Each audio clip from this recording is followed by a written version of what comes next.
আল্লাহ রাব্বুল আলামিন এই আয়াতের মধ্যে বলতেছেন ওয়াসিকাল্লাযীনা কাফারু ইলা জাহান্নামা যুমারা।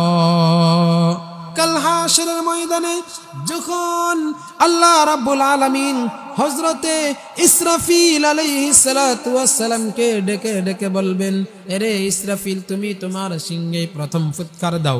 হযরতে ইসরাফিল আলাইহিস সালাতু ওয়াস সালাম সিংহে প্রথম ফুৎকার দেবেন।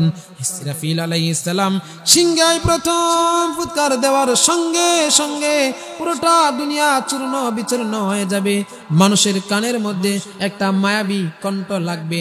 মানুষের কানে যখন একটা মায়াবী আওয়াজ ভেসে উঠবে, ওই মায়াবী আওয়াজটা ভেসে ওঠার সঙ্গে সঙ্গে দুনিয়ার সমস্ত মানুষ অজ্ঞান হয়ে পড়ে যাবে।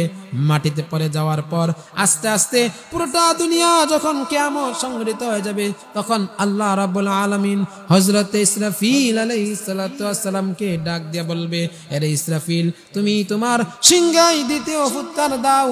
যখন হযরতে ইসরাফিল আলাইহিস সালাতু ওয়াস সালাম সিংহায় দ্বিতীয় ফুৎকার দেবেন, সিংহায় দ্বিতীয় ফুৎকার দেওয়ার সঙ্গে সঙ্গে দুনিয়াটা চূর্ণ বিচূর্ণ হয়ে যাবে। আল্লাহ বলেন